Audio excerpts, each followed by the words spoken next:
ce soir à Brochu en direct, j'ai pour vous Jean-Jacques Nantel qui va venir nous parler de la possible dérive de nos démocraties qui, avec les crises qui s'annoncent, risque de concrétiser. Monsieur Nantel nous a dit la semaine dernière qu'il voulait nous parler de tout ce qui risque d'arriver là sur la scène politique, économique et surtout démocratique. Alors le titre de sa capsule aujourd'hui, c'est La démocratie est en train de mourir. Monsieur Nantel, bonsoir.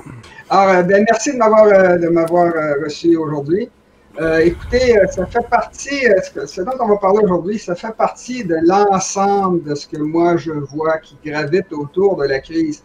La crise qu'on est en train de vivre, c'est selon moi une crise d'origine environnementale, comme je l'ai dit dans d'autres vidéos.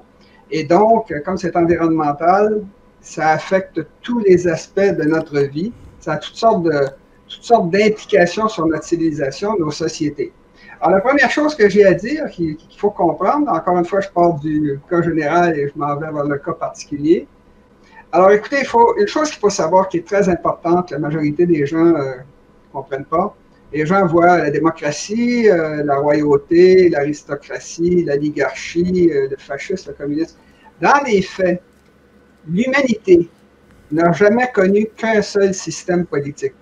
C'est une oligarchie qui se choisit un chef en s'appuyant sur une partie importante de la population. Mais c'est toujours comme ça que ça se fait. C'est au niveau des classes moyennes, des classes dirigeantes, qu'il y a un combat pour savoir qui va prendre le pouvoir.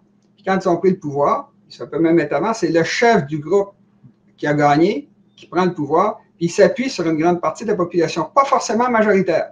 Ça peut être aussi peu que 30%, par exemple. Mais là, c'est une question, est-ce qu'ils utilisent la violence, etc. Mais ça, c'est important de savoir que tous les systèmes politiques qu'on a eus à travers l'histoire, ce sont des variantes de ce même système. Alors, les rois, les gens ont l'impression que les rois ou les dictateurs peuvent faire ce qu'ils veulent. C'est faux, surtout les rois.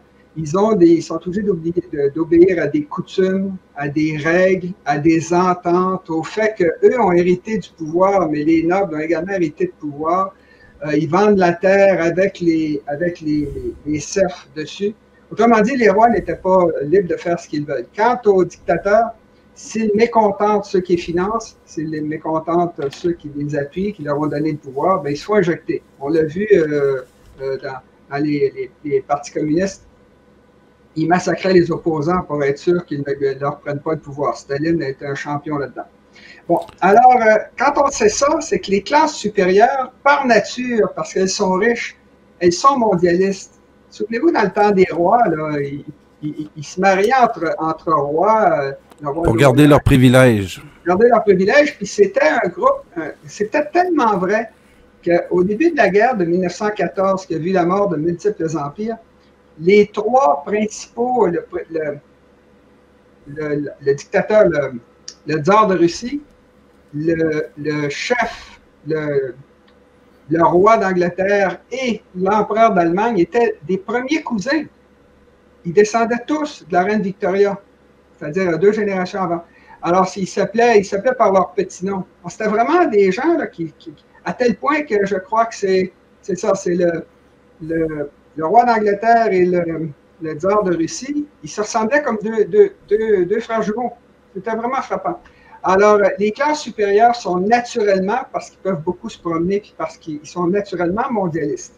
Ce qui est vraiment arrivé, c'est qu'en Occident, la démocratie est vraiment née aux États-Unis. La raison pour laquelle la démocratie est née aux États-Unis, c'est pas la démocratie américaine qui a donné la liberté au peuple américain. C'est la liberté du peuple américain qui a donné la démocratie. Parce que les gens, si vous essayez de les écraser sur la côte est là, des États-Unis, ben, ils s'en allaient dans l'ouest. Il n'y avait pas de police, il n'y avait rien. Alors, les gens créaient des États en se déplaçant à travers les États-Unis. Donc, la classe dirigeante est obligée de donner toutes sortes de droits aux Américains. L'exemple américain a ensuite été suivi lors de la Révolution française, qui s'est produite en 1789, et ça, c'était le début de la Révolution industrielle. Dans la Révolution industrielle, il y avait beaucoup de gens qui arrivaient en ville, et les usines avaient besoin de spécialistes.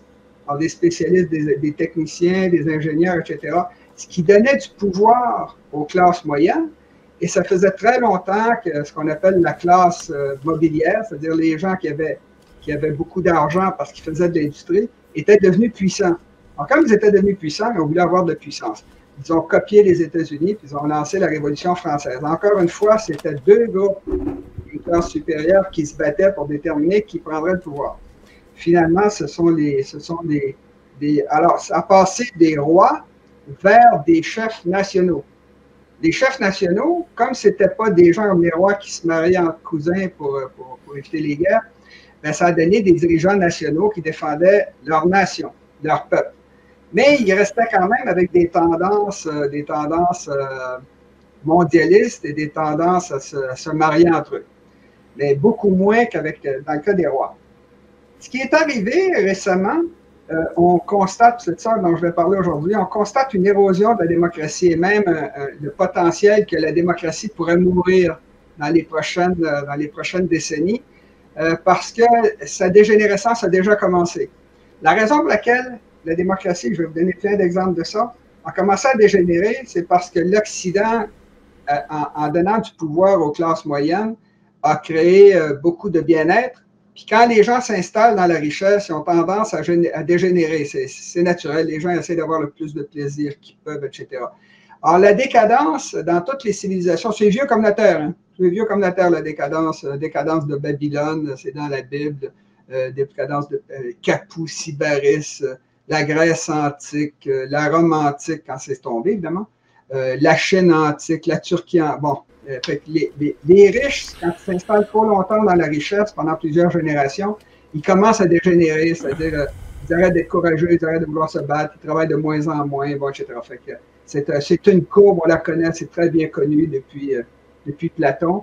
Les systèmes politiques dégénèrent. La démocratie dégénère en démagogie, la royauté dégénère en dictature, etc. Il y a un cycle, comme un cycle politique qui se produit. Alors, tout ça, la mort de la démocratie que je vais décrire, vient du phénomène que l'Occident a été riche trop longtemps, ce qui fait qu'il est entré en décadence. Ce qu'on nous présente aujourd'hui, nous disent les progressistes. Ben, les progressistes là, qui sont en train de détruire l'Occident en une ou deux générations, c'est pas ça du progrès. C'est pas ça du progrès. Le progrès, c'est on augmente la quantité, on augmente la qualité, on dure de plus en plus longtemps, on fait plus d'enfants. C'est ça la conquête de l'Ouest, par exemple, ou n'importe quoi qui fait qu'on survit. Mais quand on sait que le Québec, de la façon dont ça s'en va avoir disparu, la majorité de la population qui est québécoise de souche va être minoritaire en 2042, dans 20 ans, pas du progrès, ça. Ça, c'est de la décadence. On est en train de perdre dans tous les domaines, tous les avantages que nos ancêtres avaient accumulés. Mais ça, on n'y peut rien, c'est comme ça, c'est l'histoire, ça arrive. Monsieur Nantel, juste 2 petites secondes, fait aussi dans une inconscience complète. Hein? On dirait que les gens qui, en ce moment, sont les artisans de cette décadence-là, la gauche progressiste, Monsieur Bataille disait samedi à l'émission que, entre autres, les Macron et Trudeau sont élus essentiellement par des gens de gauche, essentiellement mondialistes et souvent issus de l'immigration, qui aujourd'hui élisent des gouvernements. Au Canada, on le vit, en France, ils le vivent. Et cette décadence-là, Monsieur Nantel, semble être complètement inconsciente. Ces gens-là semblent vraiment vouloir bien faire. C'est pas des gens, on n'est pas devant des gens qui veulent, ils semblent vouloir vraiment dans cette idéologie-là penser que le paradis va arriver. Écoutez, vous avez lu dans mes pensées. Alors, c'est la suite de ce que j'allais dire. Ah oui? Il y a deux caractéristiques à la décadence. La première, les caractéristiques fortes. La première caractéristique, c'est la destruction de toutes les formes de richesse accumulées par ses ancêtres, par soi-même et par les générations suivantes. On fait des dettes pour les générations suivantes, on laisse vieillir la population, on ne fait pas d'enfants, on fait des dettes, on ne répare pas les infrastructures, tout ça pour s'amuser, nous. Et on consomme en totalité tout ce qu'on produit. La génération des baby boomers à laquelle j'appartiens, ils n'avaient pas demandé à vivre, puis tout leur était dû, puis bon, etc. Alors, quand on fait ça pendant une génération entière, vous passez d'une génération qui a tout construit, nos parents qui ont fait la guerre, qui ont vécu la crise des années 30, c'était très dur, mon père m'en a parlé, ses frères aussi. Ils ont vécu la Deuxième Guerre mondiale, les gars revenaient dans des paniers, pas de bras, aveugles, il y en a qui sont en train de tous mourir, les derniers sont en train de mourir. Puis ils ont créé un monde, un pays fait de crème glacée, bon, pour leurs enfants. Et là, ben nous, on est entrés là-dedans, puis on a vécu, on n'avait pas le droit, on n'a pas de mandat à vivre, puis on avait le droit à l'avortement, puis le droit à ci, puis ça, tout ce qui s'appelle le progrès. Alors, ce qui se passe quand vous vivez ce qu'ont vécu les baby boomers, puis qui évidemment font pas assez d'enfants, ce qui fait que les pensions vont sauter, parce que c'est toujours les jeunes qui font vivre les vieux. Puis là, ben, il manque de travailleurs à faire venir des étrangers. Les étrangers pensent différemment, fait qu'ils essayent de se créer un pays à part. C'est ce qui arrive un peu partout en Europe avec les quartiers musulmans. Ça crée toutes sortes de problèmes. Autrement dit, vous êtes en décadence, puis votre pays est en train de disparaître. Ça, c'est la première caractéristique, la destruction accélérée de richesses dans tous les domaines. La deuxième caractéristique d'une décadence, c'est l'inversion des valeurs. Parce que quand vous êtes un producteur, vous avez des valeurs précises. C'est les valeurs qu'a défendu toute l'humanité depuis 100 000 ans. Il faut travailler fort, il faut jamais faire de dettes parce qu'ils vont nous voler notre terre. Il faut faire beaucoup d'enfants parce qu'il y en a beaucoup qui vont mourir, puis il y en a quelques-uns qui vont survivre, on va en avoir besoin. Il faut être courageux. Quand le pays est attaqué, on va défendre les frontières. Des valeurs solides. Les Français, là, sur les valeurs solides, les valeurs que toute l'humanité a défendues pendant 100 000 ans. Là, vous arrivez aujourd'hui, puis là, c'est le progressisme. Il inverse les valeurs. Il vous présente le mal comme le bien et le bien comme le mal.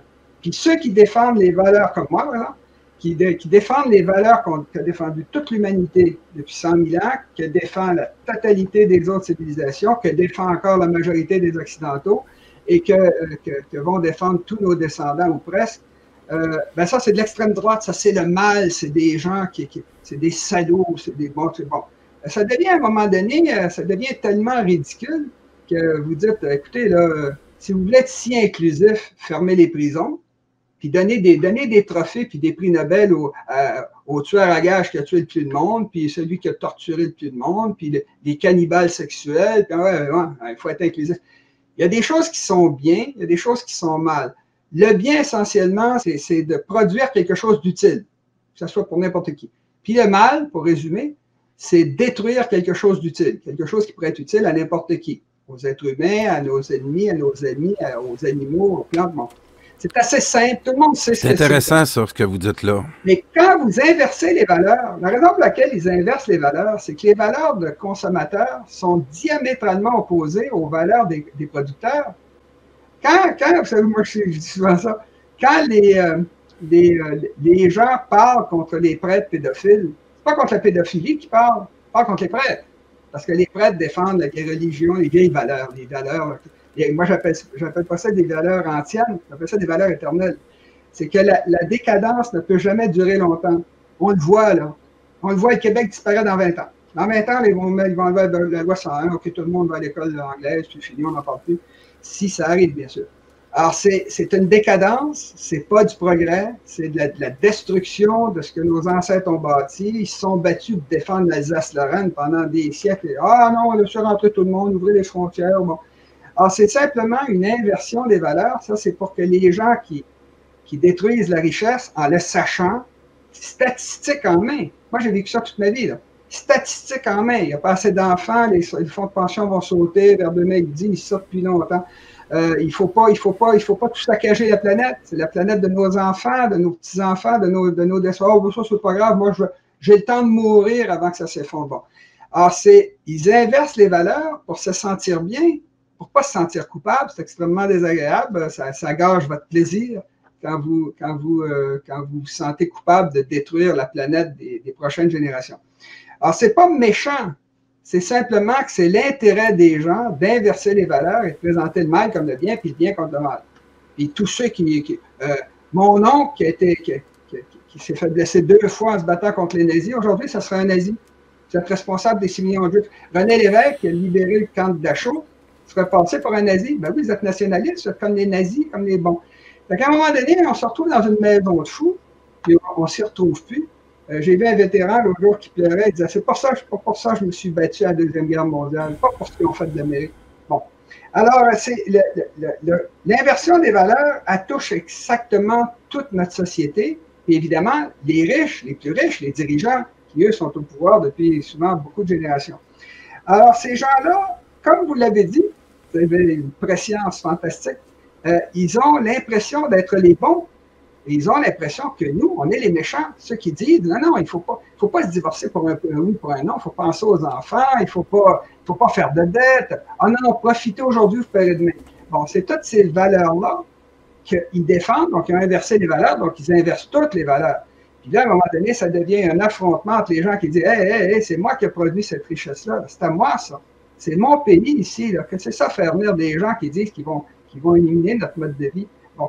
Alors, mais ils se pensent vraiment pour les bons. Les gens de la rectitude politique là, sont sûrs que les autres, c'est les bons. Et tous ceux qui sont contre la rectitude politique, les folies qu'on voit, ils détruisent, ils veulent donner des doctorats aux États-Unis en fonction de la couleur de la peau. Ça ne va pas. Vous êtes fous. On donne en fonction du mérite, en fonction du travail. En passant, c'est intéressant aux États-Unis. Les Asiatiques travaillent très bien, les Asiatiques. C'est leur culture, c'est le confucianisme, tout ça. Les Asiatiques réussissent beaucoup mieux que tous les autres groupes raciaux aux États-Unis. Mais ils veulent les empêcher. Autrement dit, l'antiracisme qui était censé être contre les Blancs est devenu un racisme qui s'applique particulièrement aux Asiatiques, qui sont particulièrement bons aux universités, etc. Fait que là, à un moment donné, on devient dans un monde de fous, on ne comprend plus rien de ce qui se passe, notamment les personnes plus âgées. Ils ne comprennent rien au monde qui arrive. Tu sais quoi, cette folie-là? Là? On fait des dépenses, on dépense. Puis, Puis, M. Nantel, vous parlez du milieu universitaire. Oui. Moi qui croyais que c'était un groupe de réflexion, que les universitaires nous assuraient de mieux comprendre le monde. Et là, avec la crise de la COVID qui vient de passer, où on a vu là la méthode scientifique malmenée, la démocratie en ce moment...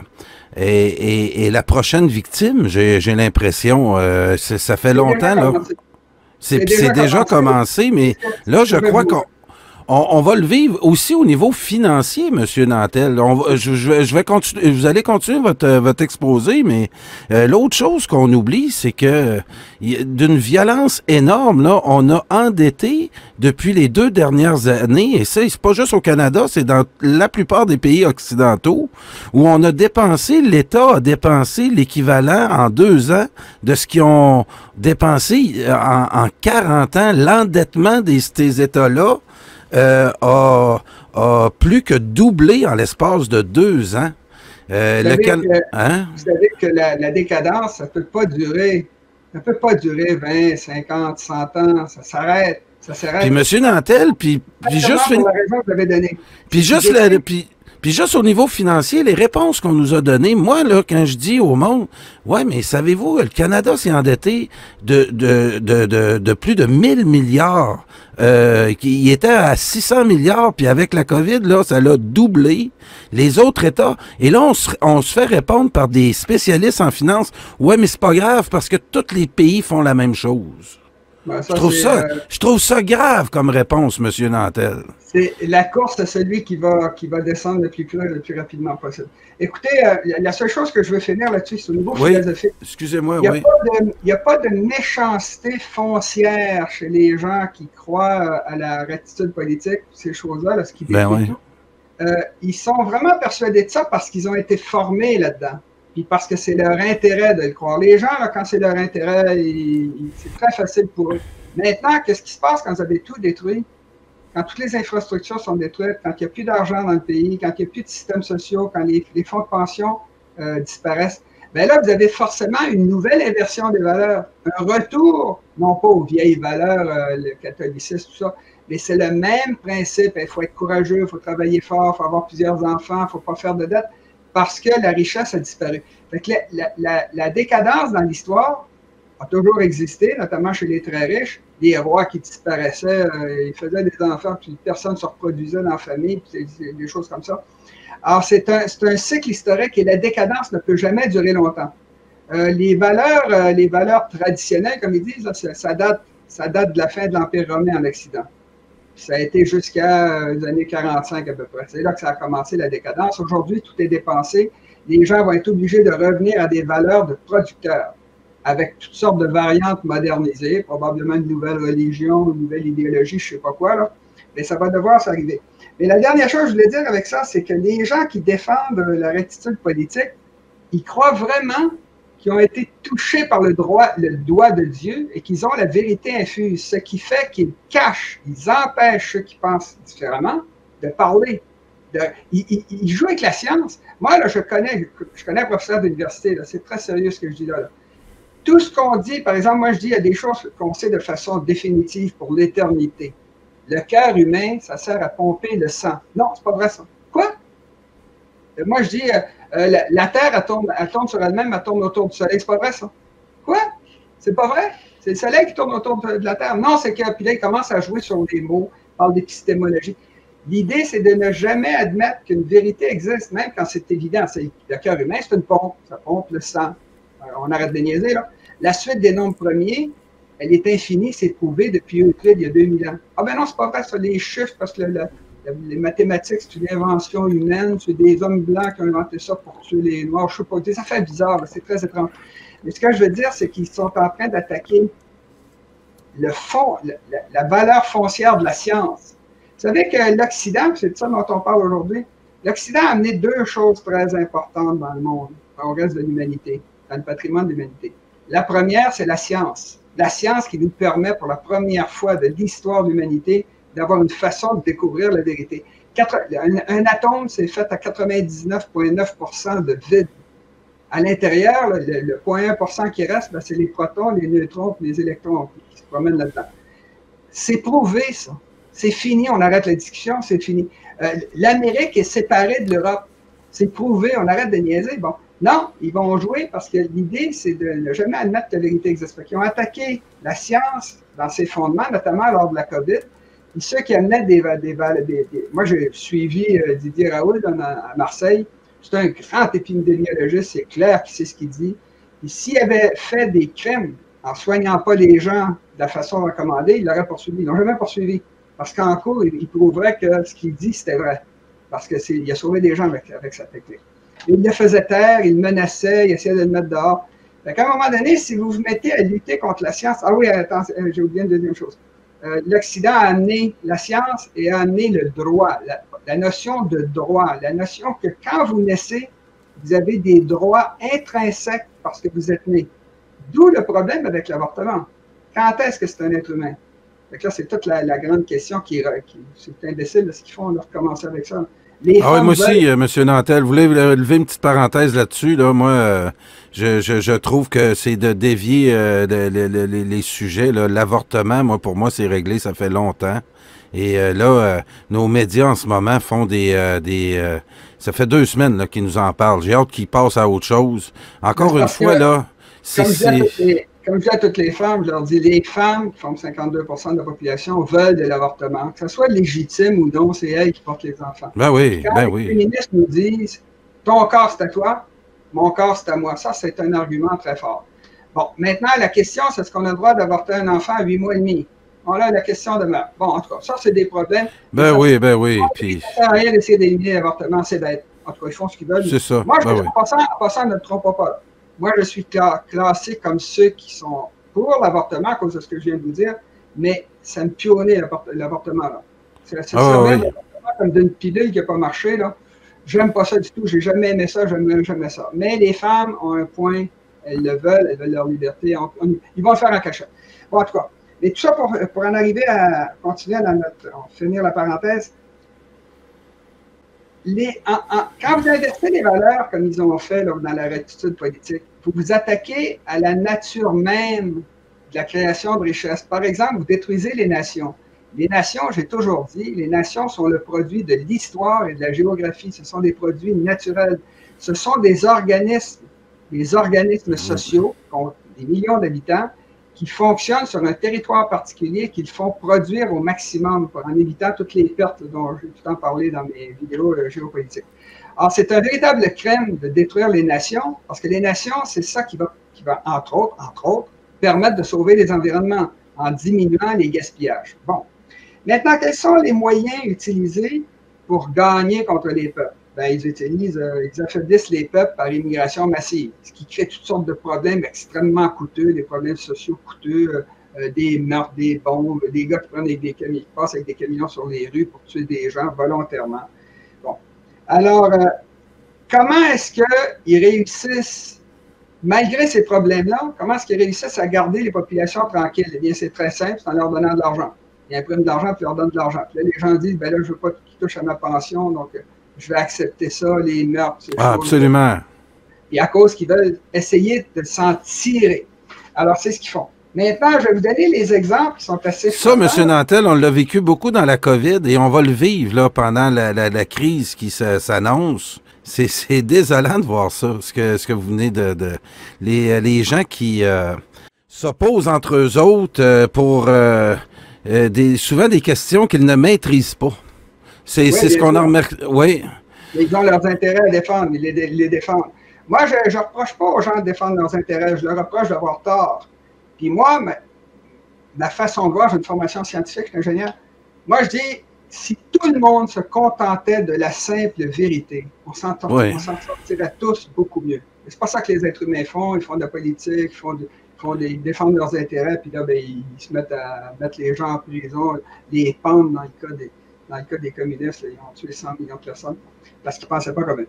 Alors, pour vous donner des exemples de l'érosion qu'on vit présentement partout en Occident de la démocratie, aux États-Unis,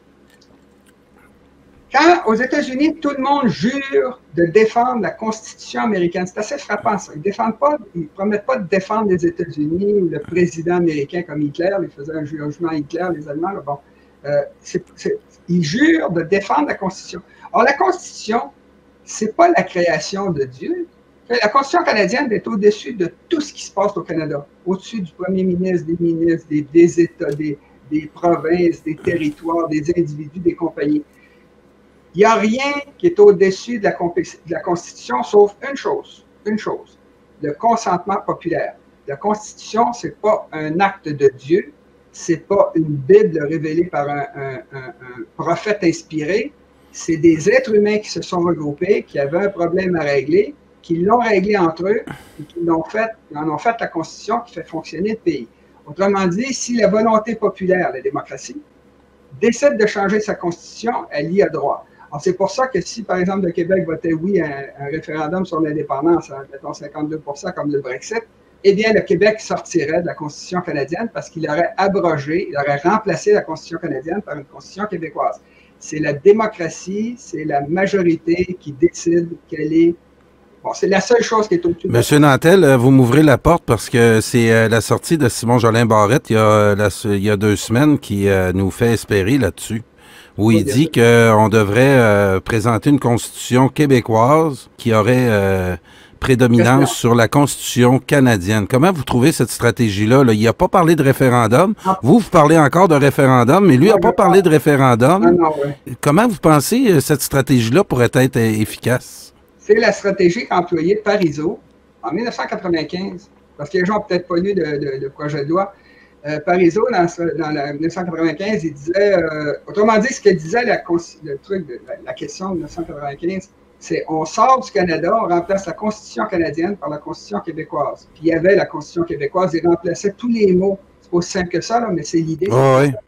Remplacer à chaque fois que ça dit Canada décide, remplacer par Québec décide. Autrement dit, il sortait la Cour suprême du Canada, il remplaçait la Cour supérieure, devenait la Cour suprême, avec 5 juges, je crois, un truc comme ça, etc. Il avait tout remplacé, puis là, il sortait, et c'était très intéressant parce que c'était une loi. C'était un projet de loi. Et non, c'est ça. Alors, au moment où il passerait la loi, c'est le moment où il y aurait le transfert d'une constitution à l'autre, sans qu'il y ait aucun hiatus, aucun espace entre les deux.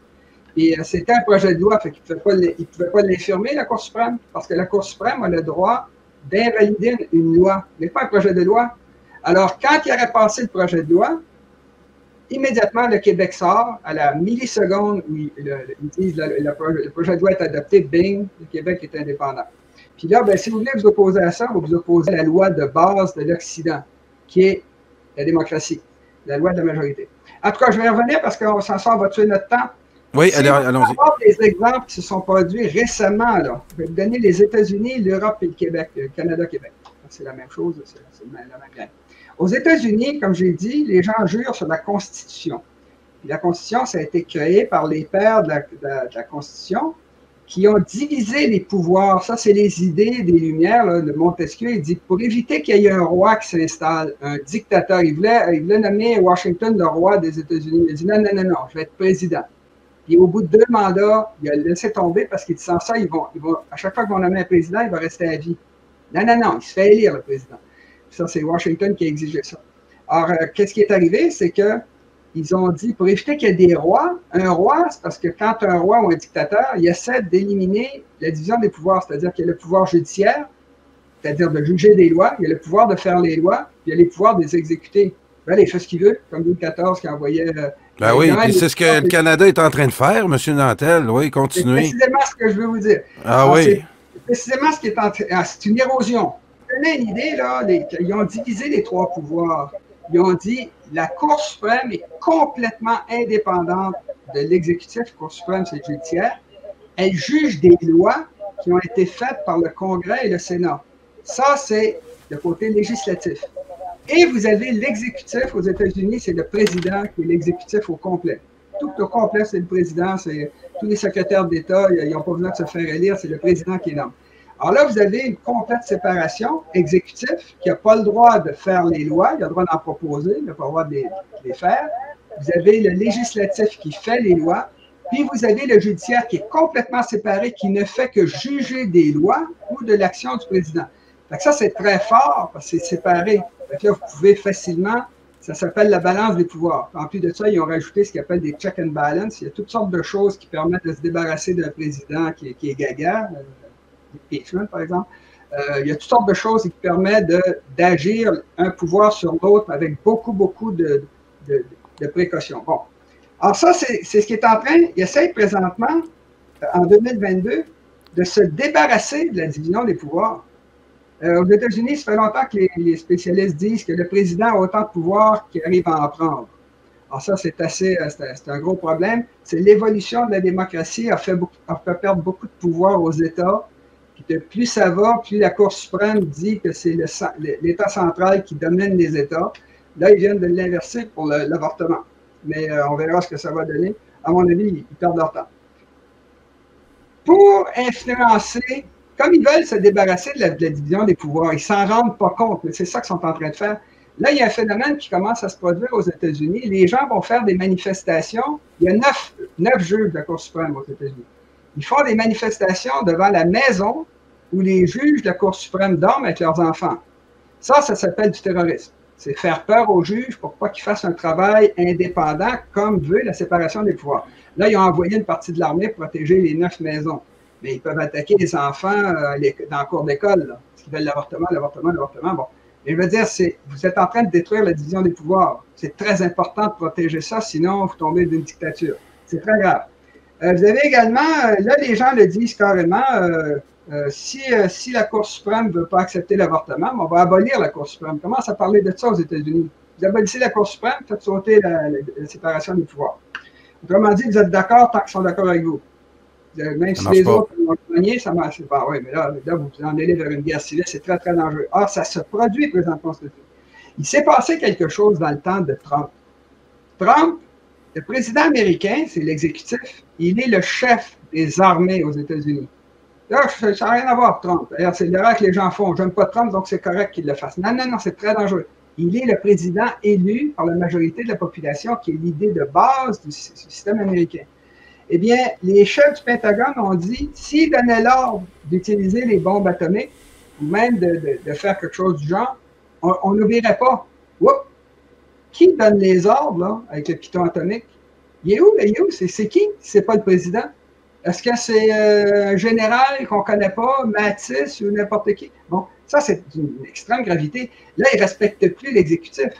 Ah oui, mais c'est parce que Trump, ça n'a rien à voir. Ce que vous dites, Monsieur Nantel, ce que vous dites là, par rapport à qui a le bouton sur la bombe là, ou la menace nucléaire, En ce moment, ce qui se passe en Ukraine, j'aimerais avoir votre opinion là-dessus.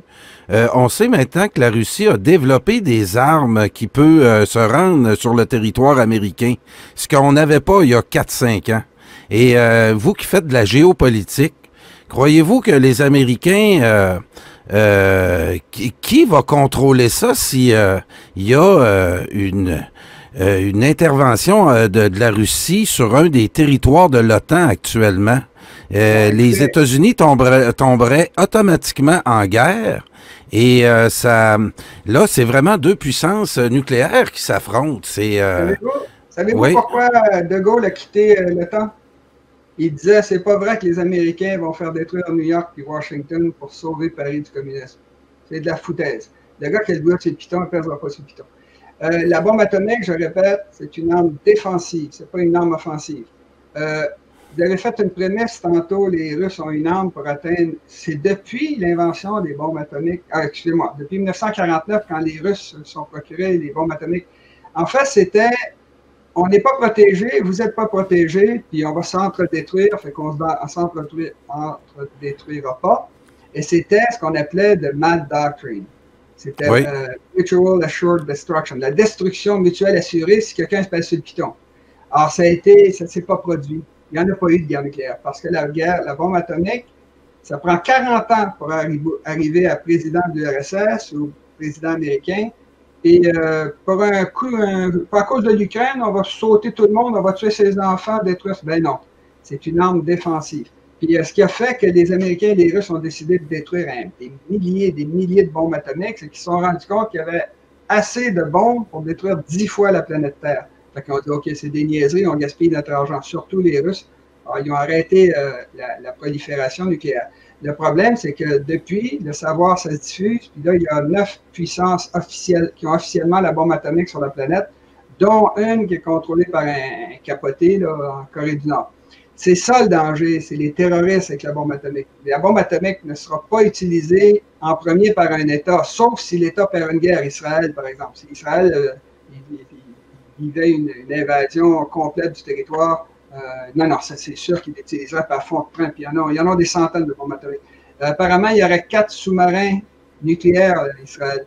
Sous-marins nucléaires, c'est extrêmement dangereux parce que vous ne pouvez pas les trouver dans l'océan. On n'a pas la technologie pour rendre les océans transparents. Alors, ce que je veux dire, c'est que ce qui se passe en Ukraine, moi, je n'ai pas compris la guerre d'Ukraine. Moi, j'aime les Russes, j'aime les Américains. Je trouve que les deux peuples, je parle des peuples, je ne parle pas de leur complexe industriel, des assassins qui ont fait tuer 56 000 Américains au Vietnam vendent des canons. Là. Les gars qui sont revenus pas de jambes. En tout cas, c'est des criminels qui devraient être jugés.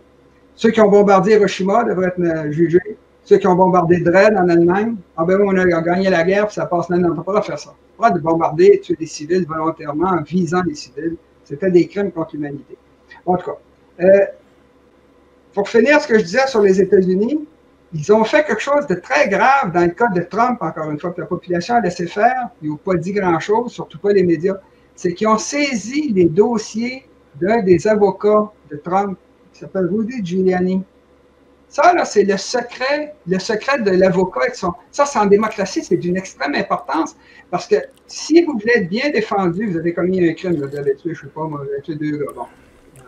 Il faut que vous puissiez dire toute la vérité à votre avocat pour qu'il puisse vous défendre adéquatement. Mais il faut que ça reste secret. C'est comme la confession. Le gars qui veut sauver son âme, qui va se confesser à un prêtre, le prêtre n'a pas le droit de dire, lui, il a tué 2 gars. Il n'a pas le droit de dire ça. C'est le secret de la confession, le secret Bon, ça, ils ne respectent pas, ils n'ont pas respecté. Ils ont pris les dossiers de Rudy Giuliani, c'est d'une extrême gravité. C'est un petit détail, les petits détails, ils vont vous retomber sur nous un jour. Là, présentement, ils essayent de faire ils n'ont pas réussi à faire de l'impeachment contre Trump. En fait, ils ont saboté toute sa présidence. On le tient. Les Russes, il a fait une collision avec les Russes. It's over, we got him. Ils disaient ça. Oui. Au bout de 4 ans, zéro. Il n'y a rien, zéro. Il n'y avait pas d'armes de destruction massive en Irak. C'était un mensonge organisé, complotiste, total, pour attaquer l'Irak à cause du pétrole. Puis c'était pas à cause des Kurdes et des folies. C'était à cause du pétrole. Ils ont menti également. En tout cas, il y en a énormément. Allende, etc. Bon. Ça, c'est pour les États-Unis. En Europe, il y a eu un référendum en France et en Hollande en 2005 pour la Constitution européenne. 55% des gens ont voté non en France. La population, la démocratie qui guide tout l'Occident. 55% ont voté non. Alors là, Giscard d'Estaing, qui est un ancien président français, il a dit non, c'est une bonne idée de faire un référendum pour faire accepter la Constitution européenne, mais à condition que ce soit oui. Donc, vous comprenez l'idée? À condition que ce soit oui. C'est quoi? De qui tu te prends? Tu te prends pour qui? Pour Dieu le Père? Bon. La même démocratie qu'on a eue en 95 ici. Continuons. Exactement. Mais Sarkozy a fait approuver sans référendum au traité de Lisbonne en 2007 la même maudite Constitution européenne qui avait été refusée par voie démocratique. Ça, c'est un gros, gros trou. On fait la même chose avec la Hollande. C'est un gros, gros trou dans les droits et libertés. Là, ils doivent commencer à nier toutes les constitutions démocratiques de l'Occident. Ils l'ont fait parce qu'il y a d'autres qui pensaient qu'ils avaient été touchés par le doigt de Dieu. Il y avait la vérité infuse. Les autres, c'était les génies qui comprenaient tout.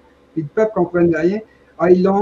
Puis le Parlement européen, ceux qui prennent les décisions en Europe ne sont pas élus. Ils ne sont pas élus. C'est pas ben des oui, gens Van der Leyen, là, puis... oui. C'est ça, c'est du tout. Ils ne sont pas élus du tout, ils sont nommés. Stoltenberg de l'OTAN, c'est pas élu. C'est ça. Alors que, comment ça s'appelle, Macron a été élu par une minorité, mais il a été élu, il y a eu des votes. Il n'y a pas eu de vote au Parlement européen, là, les gens qui prennent les vraies décisions. Alors, ça, c'est pas légitime. Puis, plus près de nous, M. Nantel, là, si vous parliez à des néophytes de la politique au Québec, là, pendant la COVID, là, Horacio Arruda, là, on était certain que c'était le ministre de la Santé. Il n'était pas élu. Il passait tous les jours pour nous dire quoi faire. C'est ça, c'est Continuons. exactement ce qu'ils font. Mais ils prennent des fonctionnaires pas élus pour nous imposer des choses qu'on n'a pas approuvées ou qu'on a désapprouvées dans un référendum. C'est ça qu'il y a eu, là, 55% là, en 2005. Puis c'est rien contre M. Arruda, là, M. Nantel. C'est rien. Lui, il a fait sa job dans le sens qu'il était payé pour le faire. Puis mon père me disait toujours qu'on peut pas empêcher un gars de gagner sa vie. Mais c'est ça. Ça reste que ce gars-là était pas élu. Puis quand tu le voyais tous les jours, le gars qui suivait pas la politique, comme plusieurs autour de moi, était certain que c'était notre ministre de la Santé. Ah oui, bien sûr, ça paraît. En passant, ils font ça exprès. Et ils faisaient venir des gens qui étaient juste des médecins normaux, puis ils les présentaient comme des infectiologues qui étaient largement supérieurs à Didier Raoult, qui lui a fait ça toute sa vie. En tout cas, je vais finir avec l'Europe. Lorsqu'il y a eu le Brexit, toutes les classes dirigeantes étaient contre le Brexit. Ils disaient, on reste en Europe. C'était certain de gagner, etc. Il y avait juste Nigel Farage, puis quelques autres comme ça, là, qui ont dit, non, si nous on est contre, il faut sortir de l'Europe.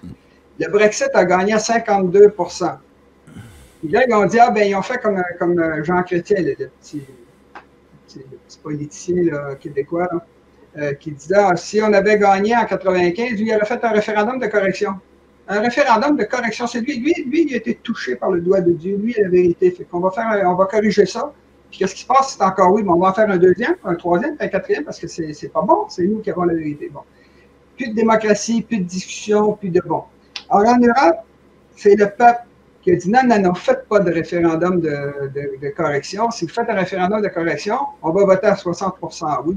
Les gens, ils disent, c'est quoi ce jeu-là? Là? Fait que le Brexit a eu lieu, ils sont sortis de l'Union européenne. Des choses intéressantes, quand le Brexit est sorti à 52%, Justin Trudeau, qui était contre l'indépendance du Québec, puis avec cette petite gang, il a dit le Canada accepte la décision du peuple britannique. 52% oui. Ah oui. Parce qu'il nous dit que ça prend 3/4, ça prend 80%, ça prend. Il y a un veto du Canada. Non, il n'y a pas de veto au Québec, d'ailleurs, au Canada, c'est ce que la Cour suprême a dit.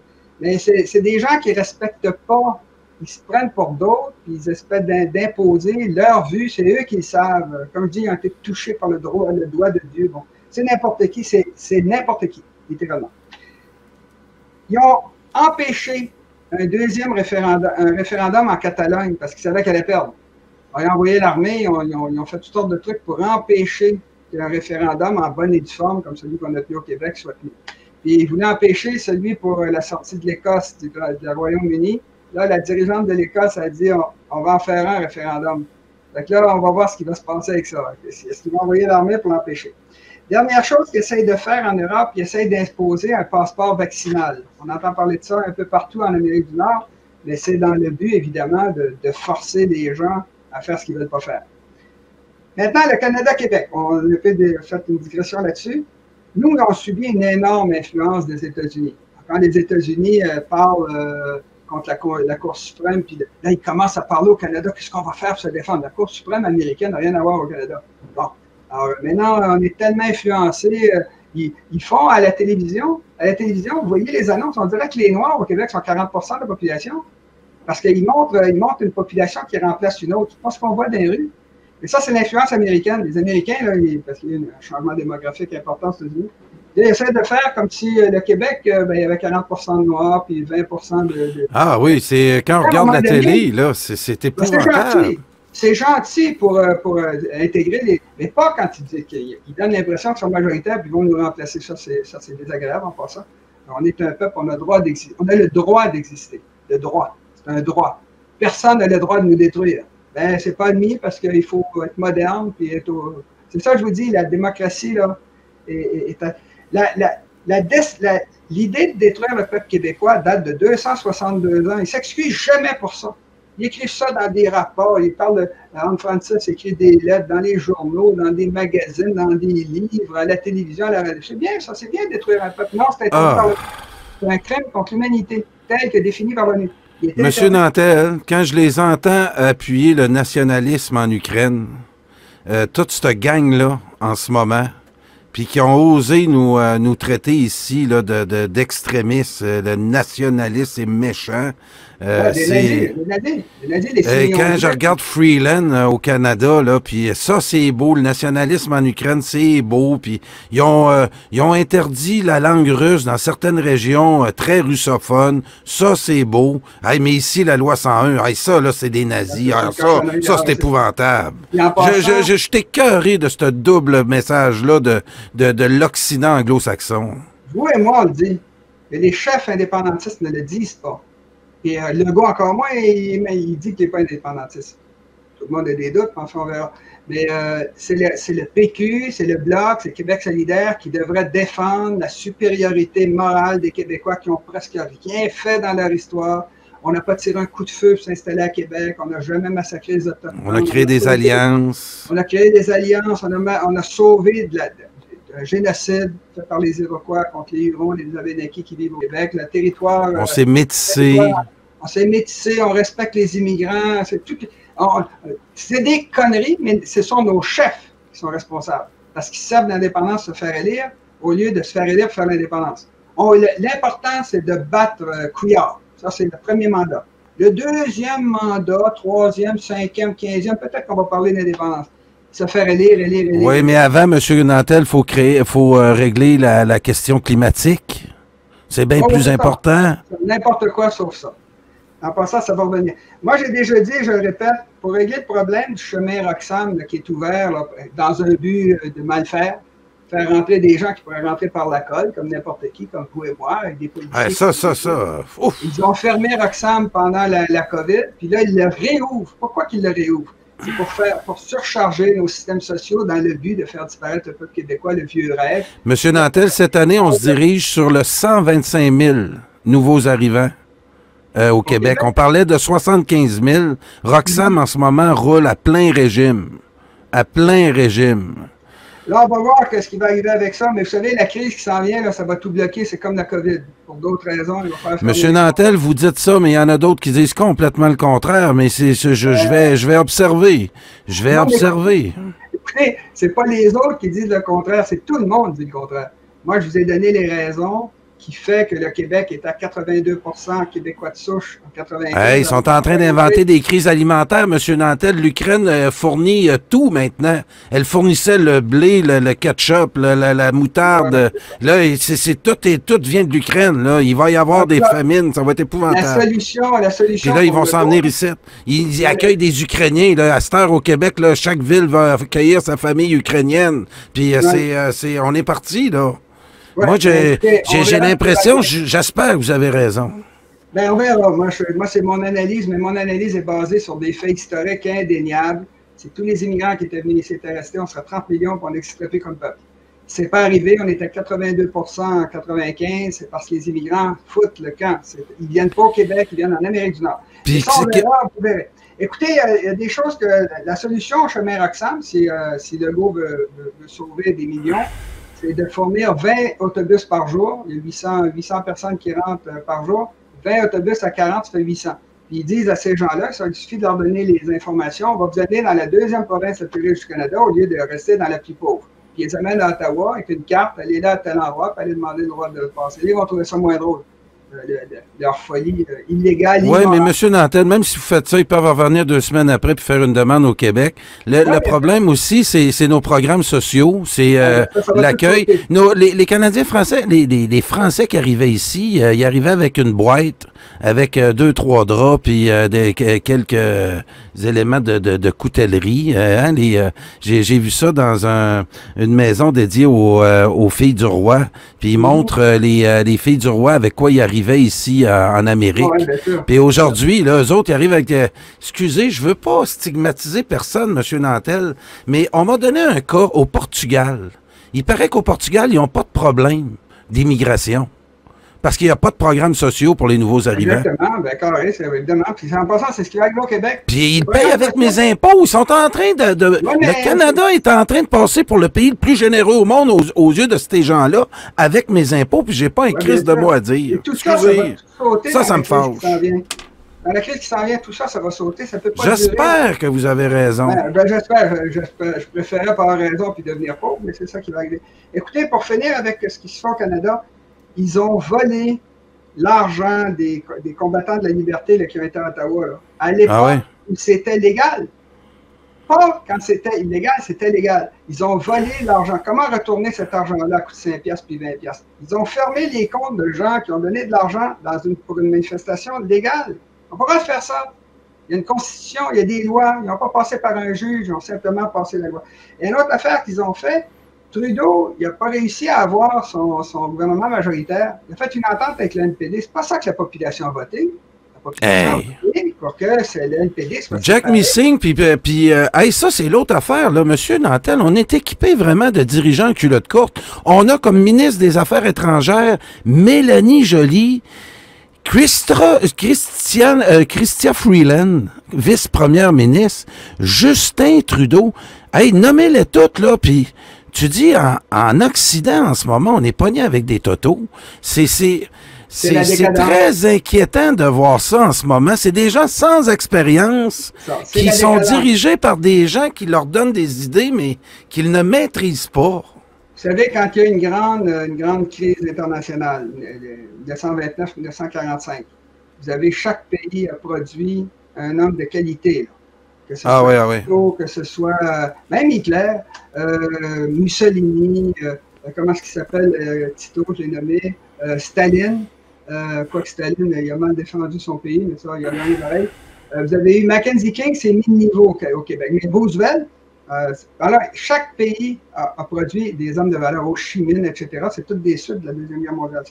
Bon, en tout cas, maintenant, ce que je voulais dire, là, je vous ai montré les trucs qui sont passés aux États-Unis, qui vont contre la démocratie en Europe, au Québec, Canada. Pourquoi est-ce qu'ils font ça? Eh bien, s'ils font ça, d'abord, on l'a dit, parce qu'ils pensent qu'ils ont raison contre tout le reste de la population, et surtout parce qu'ils le peuvent.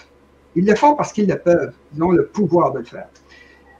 Quels sont les moyens techniques avec lesquels ils font ça? C'est-à-dire commencer à tricher la démocratie. D'abord, ils maltraitent la vérité.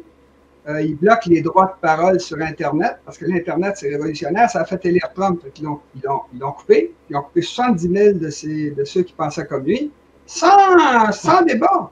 Ils ont décidé, nous, on sait. Nous, on a le savoir. Ils font le contrôle sur l'Internet. J'appelle ça les curés de l'Internet. C'est comme les curés là, à l'époque qui disaient, toi la fille, t'allaites ton enfant à 3 ans et demi, je vais t'excommunier dans le village. Là, ils forçaient la fille à laisser la femme arrêter d'allaiter son enfant pour qu'elle retombe enceinte. Ben, c'est des curés de l'Internet qui se pensent plus fins que les autres, qui ont le droit de bloquer des gens qui disent des choses valables, puis vraies. Si c'était des mensonges, ça serait grave, mais c'est des choses qui sont vraies. Vous avez également les compagnies aujourd'hui vont sur Internet, puis parce qu'il y a un gars qui a dit, je ne sais pas moi, qu'il était pour la manifestation qu'ils ont faite le 6 janvier, ils mettent le gars dehors parce qu'ils pensent que ça regarde quoi son patron, ça? Le gars, il travaille, il fait sa job, il n'a rien fait de mal à son... Il a le droit de penser ce qu'il veut dans sa vie privée. Non, ils mettent le gars là. Ça, c'est les droits de liberté, là. Écoutez, au Québec, M. Nantel, là, je pense à Guillaume le Métis-Vierge. Comment ils l'ont traité? Le gars, il a juste dit on devrait se parler plutôt que de se juger. Puis les vaccins, je suis pas contre. J'attends juste d'avoir celui qui vient du Canada, que la technologie est plus connue que le ARN messager. Et on l'a coupé, mon gars. On n'avait pas le droit de poser de questions. Exactement. Puis les vaccins, c'est l'intégrité de l'individu. Si l'individu veut mourir, il y a une peste. En passant, s'il y avait eu une peste, ça avait été une vraie oui. Le vaccin. Mais c'était une petite maladie, on ne savait pas. C'est son intégrité physique, c'est très important. Si on n'est pas d'accord avec ça, ben changer la Charte des droits et libertés, c'est ça que je dis. C'est de commencer à tricher la démocratie et les chartes des droits de l'homme. Ça ne vaut pas, parce que nous autres, on a étudié qu'on avait la vérité, on va vous l'imposer. Puis n'importe quel ticu qui ne connaît rien, juste parce qu'il est médecin, mais ça, c'est une sommité mondiale. Ah oui, quand Patrick Lagacé, dans une société, devient plus brillant en matière de vaccins que le Didier Raoult, là, ou de maladies infectieuses, là, c'est qu'on a un maudit problème. C'est ça. Mais ça, c'est ce que je dis, c'est que c'est en train de dégénérer. Alors, c'est ça. OK. Une autre chose qu'ils sont en train de faire, qui ne respectent pas la liberté individuelle, ils veulent faire disparaître l'argent liquide, que tout passe par des cartes, de façon à bloquer une personne qui aurait pu accès à l'argent pour la forcer à faire ce qu'elle ne veut pas faire. C'est sa liberté. Ils font ça pour essayer de nuire à la population sans passer par les tribunaux ou quoi que ce soit. Alors, ça devrait être carrément interdit. Et l'argent, c'est le nerf de la guerre. Hein. Roosevelt, en 1933, le président Roosevelt, il a interdit aux Américains de posséder de l'or. Ben, il y a seulement les caves qui ont été portés leur or au gouvernement qui ont perdu leur or parce qu'ils n'ont jamais été chercher dans les maisons, ils se seraient fait oui. Donc, ils ont dit c'est trop dangereux, on va déclencher une guerre civile parce qu'il y avait beaucoup de gens qui en avaient. En tout cas, ils ne l'ont pas fait. Ils n'ont pas j'ai juste le mot anglais dans la tête, ils n'ont pas appliqué la loi. Bon, OK. On va faire. Ils se préparent à faire le vol de l'argent de la population dans les banques. La loi est passée dans tous les pays occidentaux. Ils vont saisir votre argent sur vos comptes de banque. Les gens ne savent pas que quand ils déposent de l'argent à la banque, ils viennent de prêter leur argent à la banque. Si l'argent fait faillite, fait partie de la faillite. Et là, ils disent, ben non, c'est mon argent. Non, ça c'est la loi. Fait qu'ils s'apprêtent à voler l'argent dans les comptes de banque de la population. Ils ont volé ce qu'ils considéraient comme des oligarques russes, mais n'importe quel russe. Ça, c'est du racisme. En France, il y a des étudiants russes qui étudient à la Sorbonne, ils ont bloqué mes comptes parce que je suis russe. Ben, j'ai rien fait, moi. Je ne suis pas le frère à Poutine. Bon, mais ça, ils ne respectent pas les droits et libertés. C'est très grave. En Chine, ça devient, là, ça s'en vient, c'est la technologie qui le permet. Il y a le système de reconnaissance faciale. Les gens passent dans la foule, puis là, ils repèrent les points dans la face du gars. Toute la population est sur les ordinateurs. Puis à côté de la face de la personne, il y a un numéro. Et le numéro dit si c'est un bon citoyen ou non. Si c'est un mauvais citoyen, il l'arrête. Alors ça, c'est la Chine. Vous avez également, sur nos ordinateurs, on a tous des caméras. Eh bien, il y a quelques années, les gens avaient noté que Zuckerberg, le propriétaire de Facebook, il avait fait une émission comme nous, là, une vidéo, il avait mis un tape sur sa caméra. Parce qu'ils peuvent déclencher la caméra de votre ordinateur pour voir ce que vous faites chez vous.